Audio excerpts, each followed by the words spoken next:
let's test. Can we test it and hear it with the? I think you can hear like the AC a little bit, but it's cool. Because I can turn it. I don't think people mind as much. If anything, we'll learn from next time. Okay. But you can sit on the couch if you want.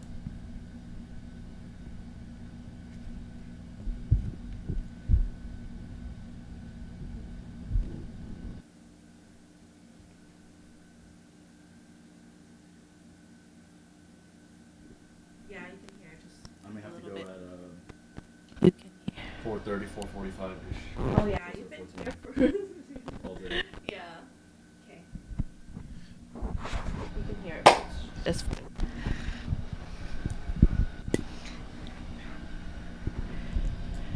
Is that close enough? Oh, I won't need it. I just wanted to test it with that.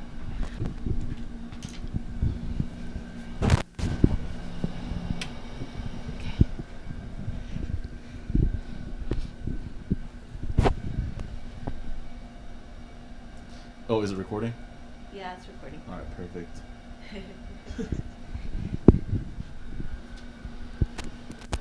And keep the time. Yeah, just so I do Yeah. too crazy. What's up, y'all? My name is Quang. You call me Q, and this is Bopa, and you can call me Bopa or B. Who has called you B in your life? A lot of people, but I get Queen B. Yeah, I remember in college people started calling me Queen B, so I think that was cool. So it's you and Beyonce. Yeah, pretty much. We have Beyonce in the building, guys.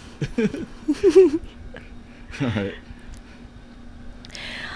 Where would like to start? Like, any specific topics you would like to discuss today?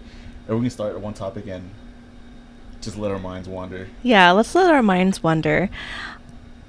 Do you feel us starting a podcast is saturated? Do you think it's too saturated for us to have started a podcast? Yes. I think so many people do it, but there's so many little groups of people. Mm-hmm. Like there's car groups, like dating groups, or like even comedy groups. I feel like a lot of comedians have used podcasts as to grow a fan base and sell tickets. Nothing wrong with that. That's just the way it is. But I think maybe for us, we can use it more like an online diary. Mm-hmm. That way we see what we look like, what we're thinking, what we're feeling at the time. Maybe the stuff we talk about today, we look back on it like, damn, we were so stupid. That was so immature of us to even think that, you know? Like we're angry at something for no reason, and we look back like, oh, you're so silly. But, I feel I totally get that, but I think the age and where we are at in life and with where we're starting the podcast, I don't think I would look back and be like, oh, I'm so stupid. I think I would look back and be like, damn, I was ahead of my time. Like, you don't feel like something now, like if something makes you mad now, you're like, why'd I even get worked up over that? Like, It might, but I feel since I'm in therapy and doing the inner work, I feel whatever I talk about on here, if I'm mad, won't be something I'll regret later. I think I'll look back and say, damn, I was really feeling that way. At least it was honest.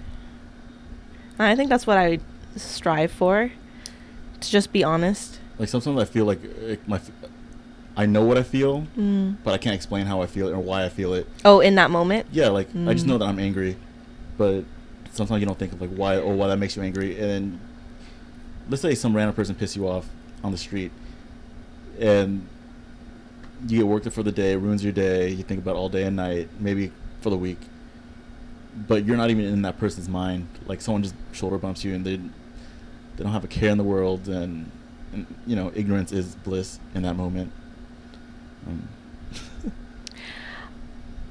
You saying that reminded me of what happened in the last couple of weeks, because I tend to ruminate. What? Ruminate? What does ruminate mean? It's when you can't stop thinking about X, Y, and Z. So say something bothered you and it's really petty, right? Mm-hmm. And it's something super insignificant, but you're just torturing yourself by keeping thinking about it. Do you mind if I ask what this incident was? Yeah, I know I talked about it with my therapist too, but a couple weeks ago I ended it. I was only talking to this person for a very short amount of time. We only known each other for less than a month, okay. But we were talking on the phone almost pretty much every night for 2 weeks, for hours. And we had saw each other twice. But I think after talking to him for a couple of weeks and seeing him twice, I just started to feel I don't want to pursue anything more with this person. And so I had a conversation with this person, and they were in shock that I was ending it because he thought we had such a strong connection. And he was tripping out because he was saying, oh, we have such a strong connection. How are we able to talk for hours almost every night? And I told him, I'm a person that's really open and vulnerable, and I can go deep with people. I just enjoy talking with people, and you are also open and receptive to that. So, but I wouldn't credit the fact that we've been able to have good conversations to having a deep connection. He really thought it was deeper than what it was. And as I was explaining that to him, he fucking cut me off. Oh, I thought you cut him off, or I don't know what happened. No, he cut me off as I was explaining. Oh, cut you off in the conversation. Yes, and that freaking triggered me. It really triggered me, and I was thinking maybe that could have been his knee-jerk reaction to whatever it was.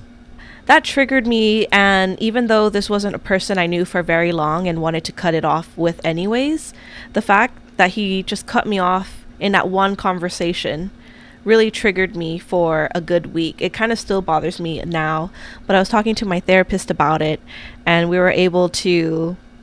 What did he or she say about it? What needs to be done? So, what could be done differently? Yeah, so because I was really hung up about it, I decided to write a letter as an exercise to this guy. Because I didn't like the way the conversation went or how it ended. It was a clean cut, and it wasn't any animosity, but I didn't like how I felt after. So I just wrote him a letter with no intent of sending it to him. And when I was reading it to my therapist, she was saying, this sounds like a letter, not just for this guy, but to your past exes. Yeah. Yeah, and it clicked in my head, and I said, that's absolutely right, and I didn't put two and two together, because she said, you went through a lot of effort in writing this person a letter. You're not going to send it to him. You went through this effort. You didn't know him that long, so why does it bother you so much? And it went to something deeper, where when I was with Scram, we'll call him Scram. When I was with Scram, he would just always be constantly cutting me off and not making me feel heard. And I was with that person for 6 years, and it was a very abusive and toxic relationship, which we can talk for another time. But I think now I just really get triggered when I feel I'm not being heard or I'm being cut off, deliberately. I understand when people can't hear you, they don't understand you, just sometimes it's innocent, but when they're actively cutting you off, that shit's very triggering. What do you do in those situations? Because when I feel like someone's not listening to me, I just simply stop talking to them, and people are like, oh, why are you not talking to me? But in that moment, how do you handle it though? I usually address it right away. I remember I was talking to this girl once for a short amount of time, and she only worked with other girls. So she doesn't work with men or kids or anybody, just other girls. And then whenever, I guess, in her environment, women shush each other. And then when she shushed me, I addressed it me there's no way you just shush me. I'm not a puppy, I'm not a kid. Women don't shush each other. I've never been shushed by another woman. I think it was in a hairdressing world. And and then she explained to me oh, we do that all the time, and that's cap. She was making excuses or trying to defend. Just be defensive. Yeah. Trying to normalize it. So this is something normal that happens all the time. You should be okay with something that's normal, and in my world, it isn't normal. It's not normal, and you're right. I would agree with you. You're not a kid. You're not a dog. Yeah. I would only shush someone if it was, oh, it's a secret. It's a secret. Okay. Like, it's understandable. Like, if there was like a robber outside or a gunman, you're like, yeah. But, I think she tried to gaslight you there. gaslight me into shushing. Into normalizing it. Yeah, you're right. What was that called? When you start thinking it's normal, like something unnatural, like almost like being desensitized to violence on TV, normalizing that, like brainwashing. Maybe like you're just maybe the desensitizing is the word. Like school shootings happen in America so much that that's like an American meme at this point. Like, oh yeah, at least our schools in Switzerland, for example, don't have that issue. Must be an American thing. Yeah, it definitely is an American thing.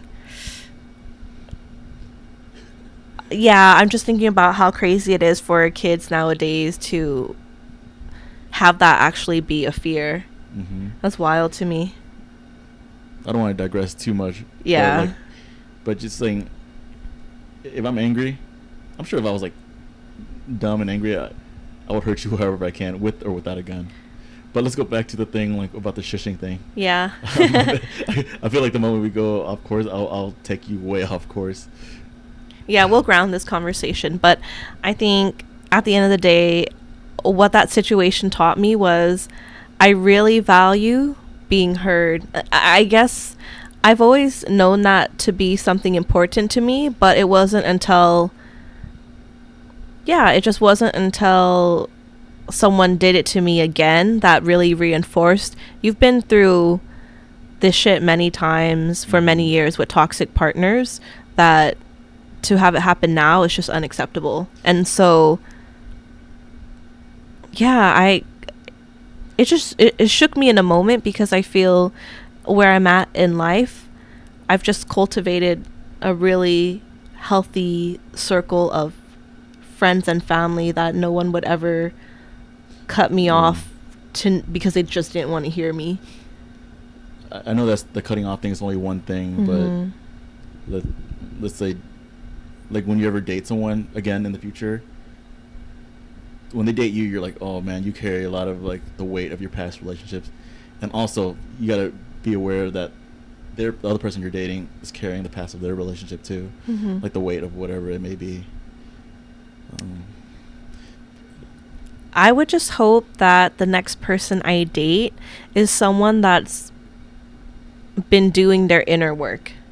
Because I feel I've just been on this inner work journey for so long now that I've gotten to a place where this is the most grounded in myself that I've ever been. This is the most sure of myself. And even then, I'm not entirely sure of myself. I still doubt and I still act out old patterns, but I think, down a little bit, okay? Oh, you can turn it all the way off. Yeah.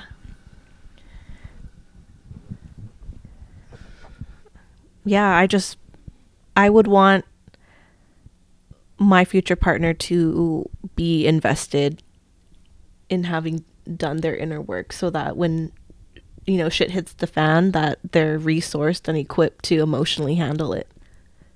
Yeah, I noticed, like, even from a young age to now, like, no matter what age you are, people always stress the point of like communication. We're like, and to myself, I'm like cocky as hell. Like, yeah, what do you mean? I talk to my girlfriend all the time. Like, of course I communicate well. But then, like, as an 18-year-old me, I always end up like getting frustrated, yelling. Like, even expecting the other person to know what you're thinking or feeling is lack of communication. Technically, it is lack of communication. Like, just say it, man. Like, you piss me off, I piss you off. It is what it is. Where do we go from here? Instead of like the cold shoulder.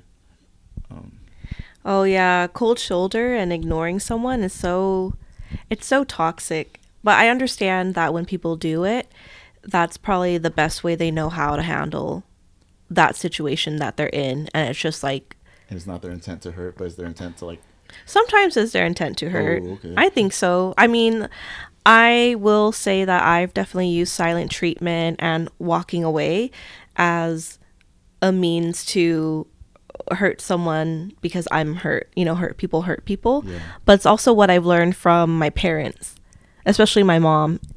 Like that was something that was modeled to me, and I don't judge that as a bad thing or a good thing. It was just what I knew best at that time. And now if I'm aware that I'm doing it in the present, hopefully I'm able to course correct and be like, girl, this isn't what you would really do. Like, let's just fucking talk it out.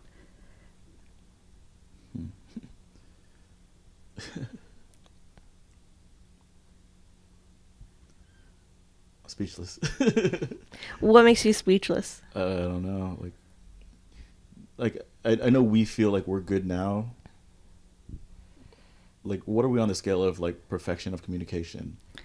Like, are we like all like 80-90 percentile of like that skill set, or is that skill set dependent on like the chemistry you have with that person too? Because I'm sure like there's some point where like you can just look at each other and your eyes just talk to each other like, hey, look at that person over there, like, and you both just laugh internally. I would love to have that level of communication with my partner, but I think that's something you develop with, because we didn't always have that as friends, but now you and I can do it. Christy and I would be able to do it. So you were able to do it with like girlfriends as well too. Yeah, I think that kind of thing takes time. Yeah, but yeah, I was gonna say, like, do you feel like you have to start over every time? Like every time you meet a new person, to see if you can get there on that skill level, or do you think your skill level is already there? There's not much to build. It's just like an add-on feature to your communication skills. I think if it's with a person that is a strong communicator too, because to answer your question, I think if I were to put it at a percentage, 100 being you're a master of communication, currently where I'm at, I would probably say 60 to 70%, just because I've made it an intention to really focus on being a strong communicator, like just with work, but also in relationships.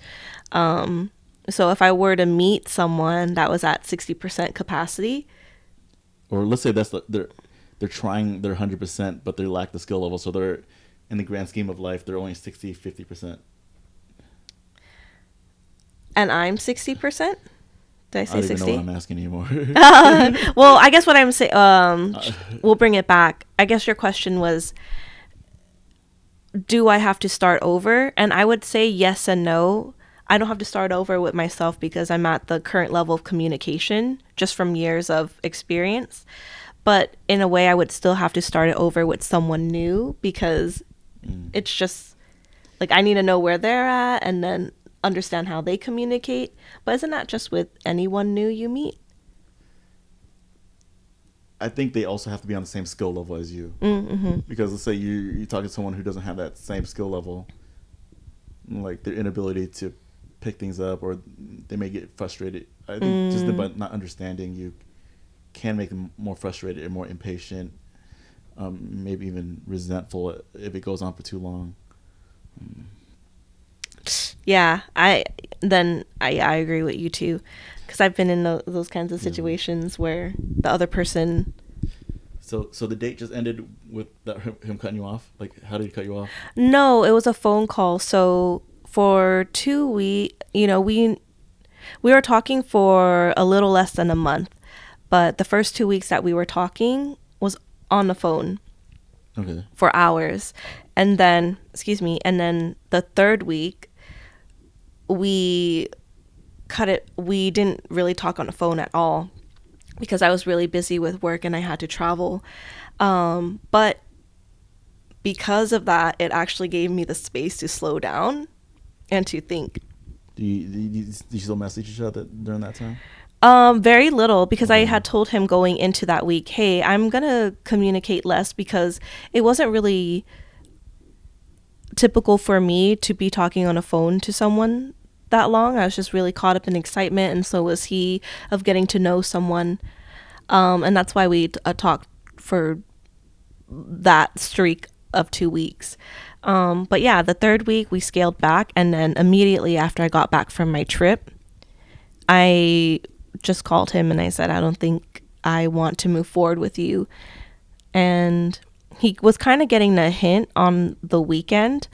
Why don't you just tell him instead of like having him get the hint like, hey, I'm not feeling you, or I should have communicated it right away. And this was probably just between you and I. And the world now. No. You can't ever. Okay, then we won't talk about it. No, I'll tell you. Maybe we'll save this for archives. But I felt there was some sensitive information I found out on our second hangout together. Like something he shared or something like. Something I personally discovered. And if I were to tell him, it just was icing on a cake. So, okay. Anyway, he came over. Okay. We hung out, we fooled around. We didn't go all the way, but I discovered he has. Oh, it's okay. It's okay. Yeah, it's but the way God made him. Yeah. And that was and it wasn't, I didn't want to end it because of that, but that was icing on a cake. But that was my first time experiencing what. Okay. Because I've only ever been with average. And so if I were to tell him right away, I think he would have put so, and I also had to think about too, because that wasn't such a big deal to me. I literally went on Reddit forums to look up how people react to it. Not react, but how they dealt with it, you know? And let's just say I did really like him and I wanted to continue. That would have been a different conversation. I think for a guy with a small PP, I would, and I really liked him, I would be upfront.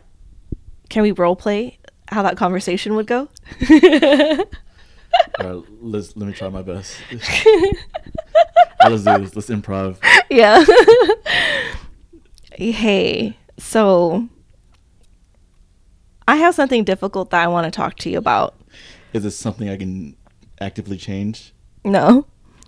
Is it anything I have a control over? No. All right, let's hear it. When we were being intimate, okay, it was the first time that I saw and felt your penis. Yeah, your penis, and it's smaller than what I'm. So what's average for you? 9, 10. 5 at least. No. 5, 6. When erect, I guess. Is this guy like? Is it proportion? Is he like 5 foot tall, 4'11"? And that's another thing too. Don't tell me he's 6 foot. He's 6 foot. He's over 6 foot.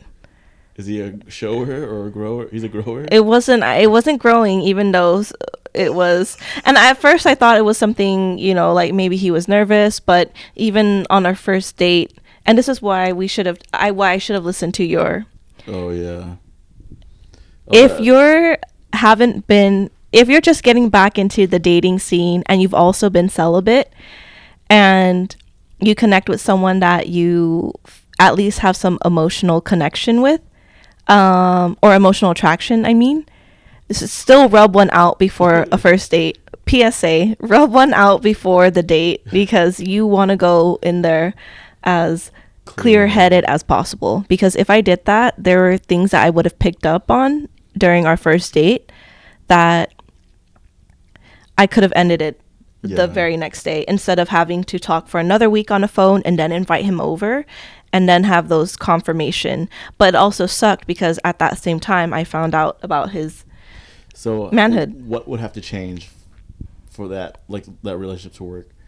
Oh, do you have to like him like a lot more? Do you have to be like, no, I have to like, no way. I just would have to like him, because you didn't like him that much or to overlook that.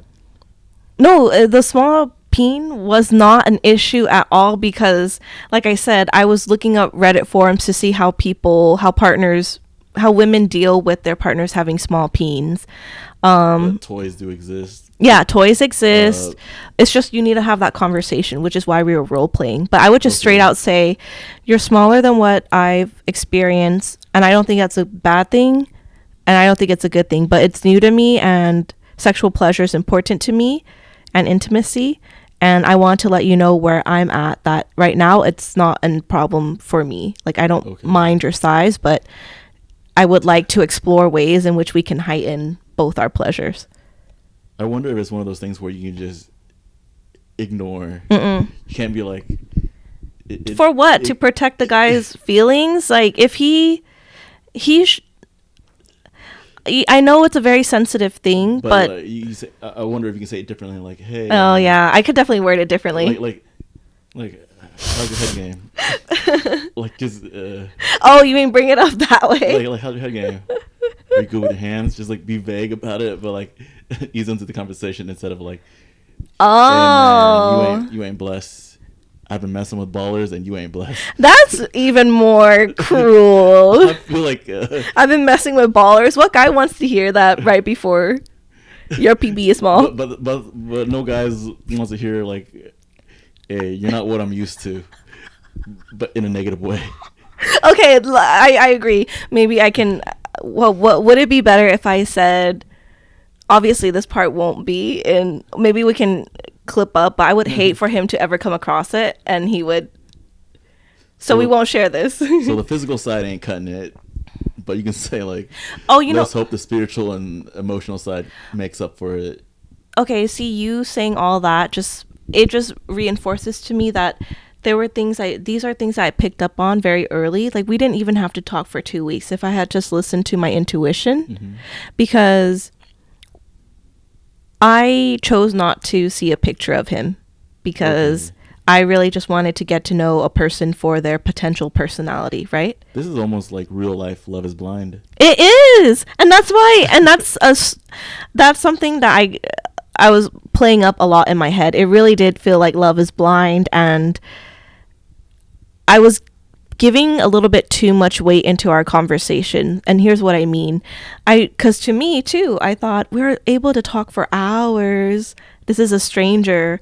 But when I play back the contents of our conversation, it's like, oh, these are just normal conversations that you also have with your friends.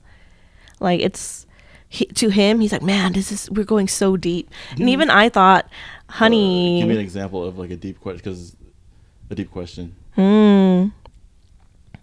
Well, if you were to ask me, were our conversations deep? I would say no, they weren't really deep. They were just maybe scratching. Okay.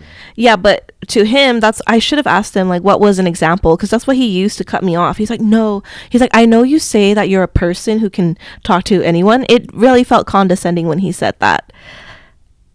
And, up until that point, he was really a gentleman. Okay. So that switch, I do want to give him credit. He acknowledged that he was coming from a place of hurt. Yeah. But in my opinion, I'm like, bro, you literally knew me less than a month. Like, and you hurt even more by letting the world know you got a small peen. We're not posting that. Everything is going online unless it's censored or we want to cut it out. Can we cut that part out? I feel like... Can we chop it up? Things may not make sense if we move things around. We'll discuss. Can we just listen back to it? We'll discuss what we want to censor later. Okay. And then we'll censor it from that point on. Yeah. Man, he felt attacked, and you completely attacked him. No, I'm joking. Yeah, okay. I was going to say, I hope he didn't know. And I wasn't trying to be so calculating with the planning. But that's something that came to my mind because I really could have told him after our first second hangout, like, hey, I've been, ever since the first time we hung out or our first date, I've been feeling a nagging feeling in my head. And now after having some space and time to think about it, what those feelings are telling me is I'm not attracted to you as more than a friend. Oh, so like, even though you told me like I've asked about your exes and stuff, like what do you like physically? And every time you told me like I just like because they're nice or something. It's usually something like intangible. But this is the first time I've heard you say something like, well, it's something tangible and something physical that. Yeah, and it's kind of. Thank you for mentioning that because I think now I'm in a period where I'm going to be more picky. Looks, You're giving in to more your everything, like the surface level too, because and that's why, like, I'm not gonna place everything on looks, but when I saw him in person, I was not physically attracted to him. And it was something that I thought to myself, well, you guys have been talking on a phone, so there's a little bit of an emotional connection being built and a foundation for friendship. Could you, is this something that you would look past? But then there were other stuff that happened during our dates that, I overlooked. And it wasn't until later that I said, I don't like this.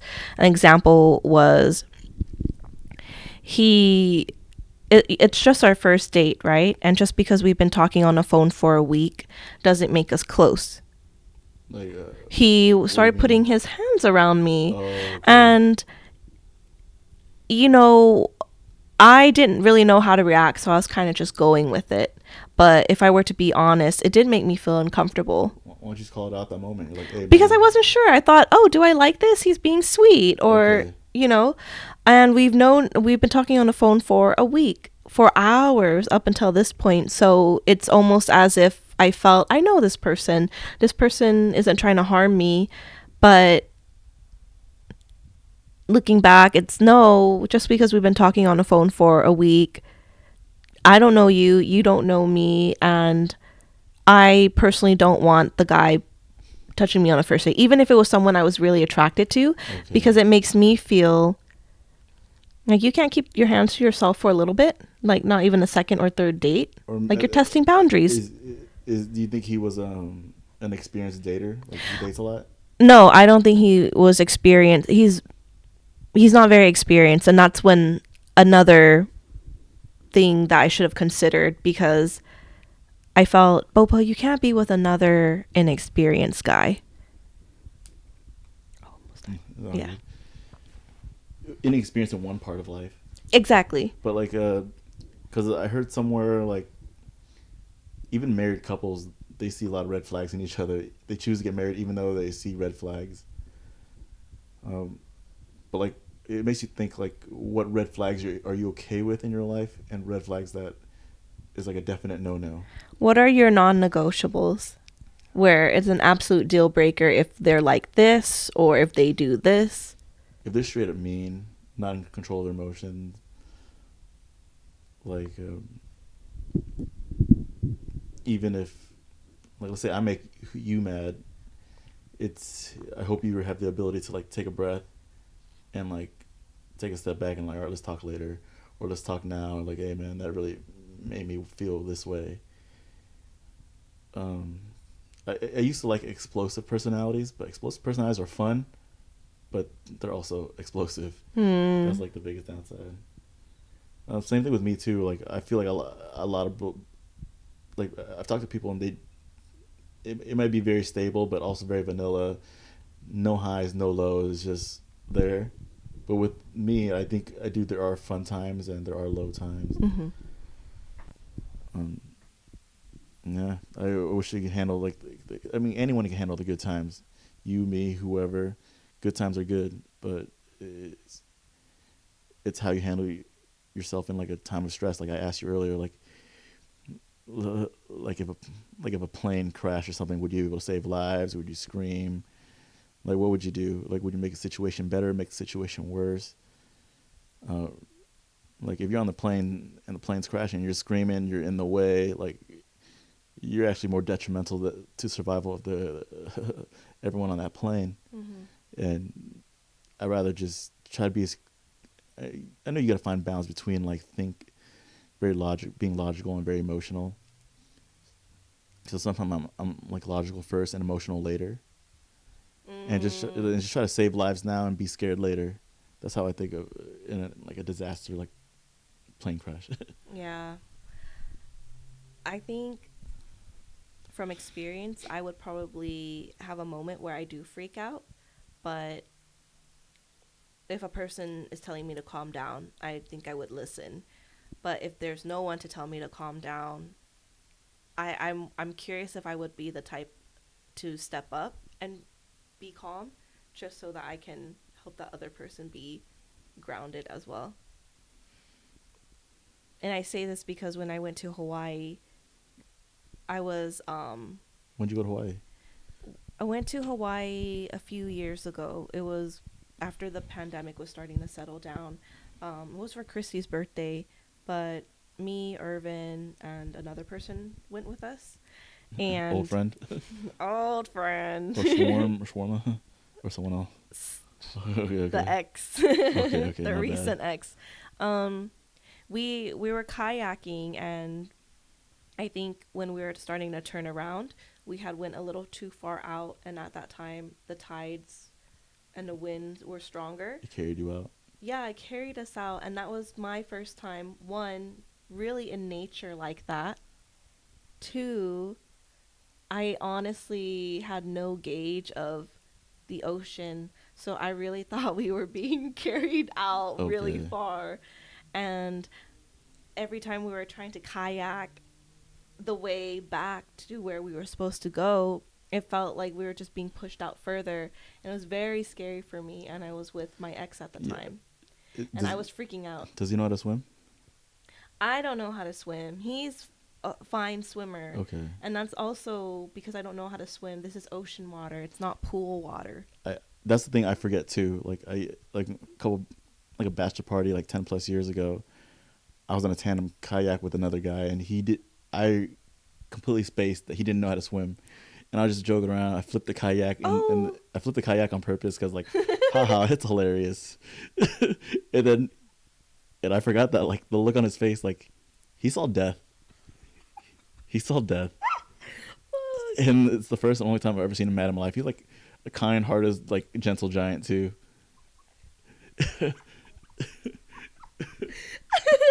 What? And we always call him. He has a lot of cats. We call him Cat Man. And we like, dude, we knew cats are afraid of water, but we went kayaking in a protected area like of San Diego. So there's like non-lethal sharks. There's like fishes, like wildlife in this protected ocean like of San Diego La Jolla.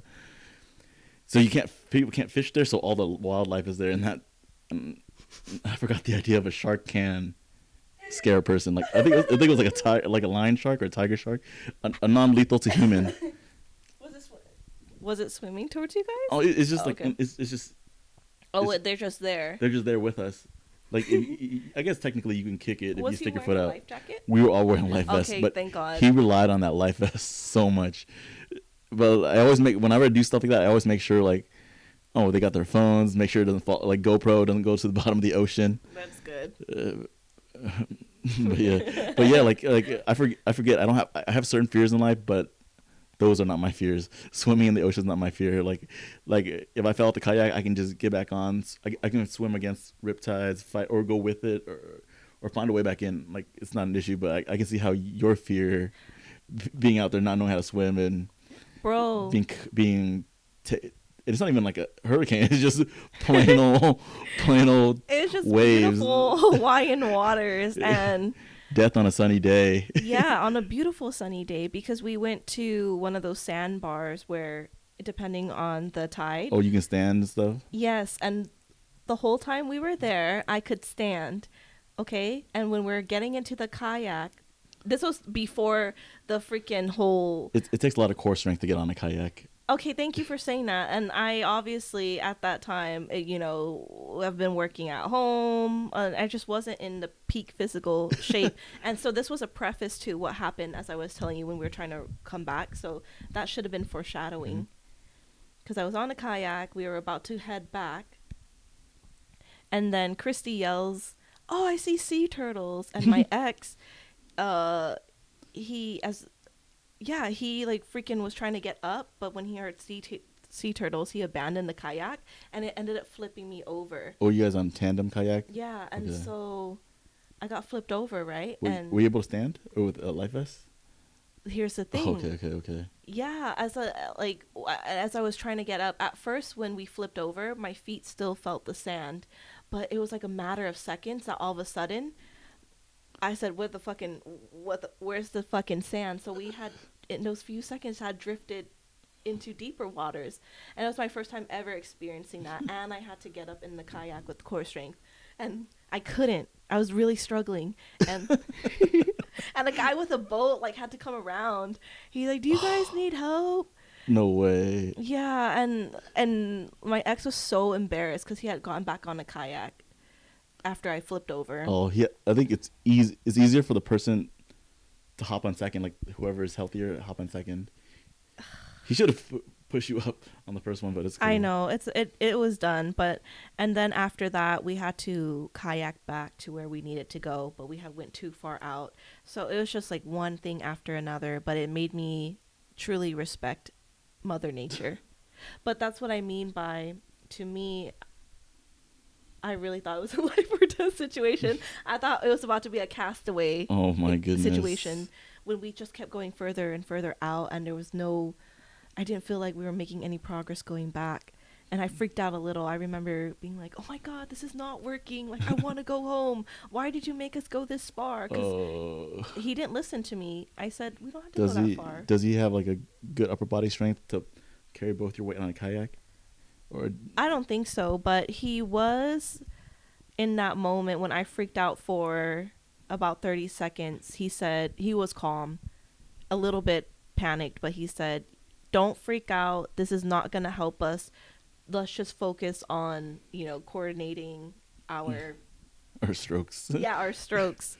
And in that moment, I remember there was a flip switch. I said, okay. Yeah, and I was like, there's a flip switch. And I was able to be calm and focus on what we needed to get done. So I would hope that if I'm ever in that airplane situation, I could switch it off and help someone else be calm. I always hear stories about like I don't even know. I've not heard any stories about this, but it feels like urban legend at this point where a mother can like lift up a car if her baby's in danger. We should always endanger babies at like powerlifting competitions and see how strong. I don't think that should go online. No? Okay. You should always. I'm thinking like, how do I tap into this motherly strength, this alleged strength? Yeah. we can even just say like, "Baby dad's gonna take you," and you're like, no, it's got to be like some kind of primal fear that gets tapped into for that superhuman strength to come out. He's not breathing. Oh God. I don't know. I don't wish that upon anyone. It was just a joke to harness the strength of motherhood. Alleged mother strength. Alleged. Motherly. I'm pretty sure that's a thing. Superhuman mom strength when your little one's in danger. If there's technically R-word strength, then there's like any other type of strength.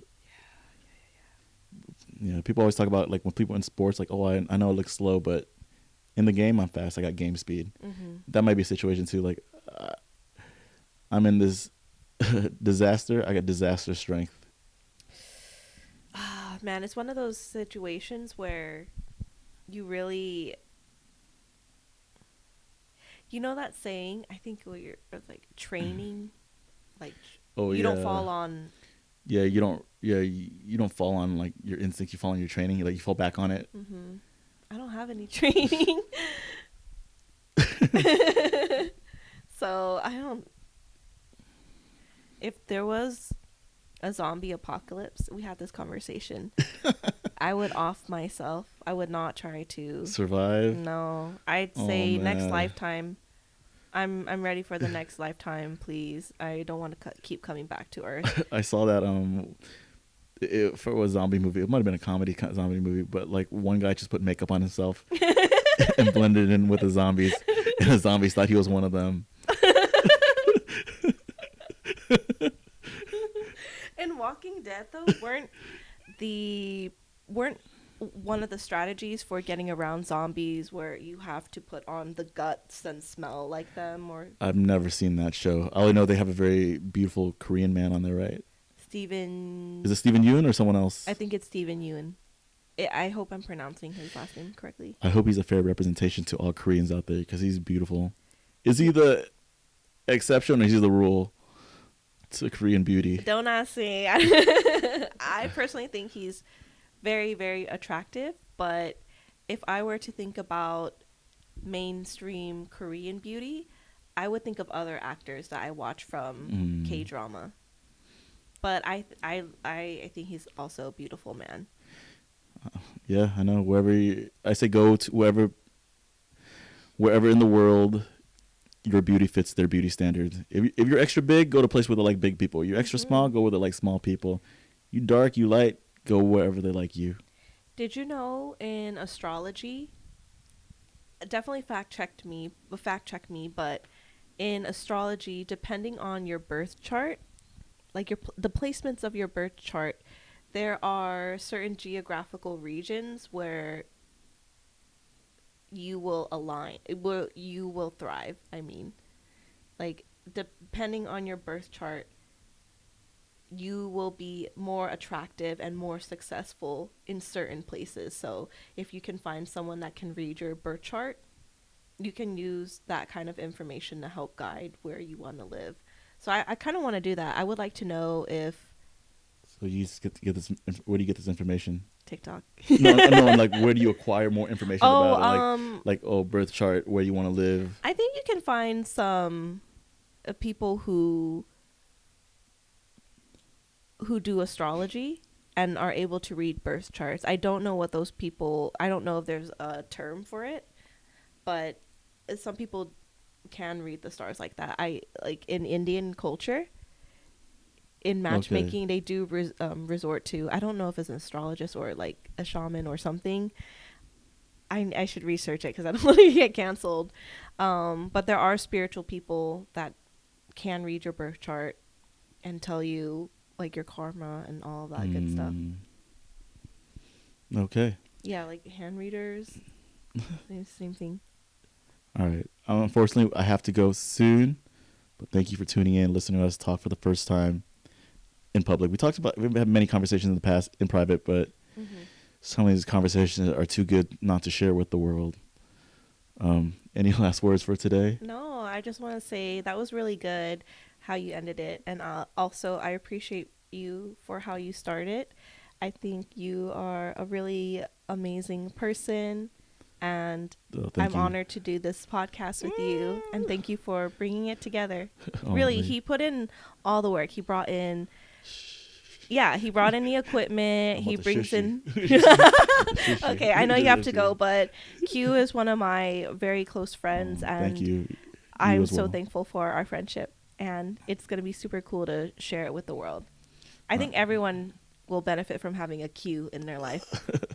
All right. Thank you very much for the kind words. Appreciate it. All right. Bye, guys. That was fun. I have a Dropbox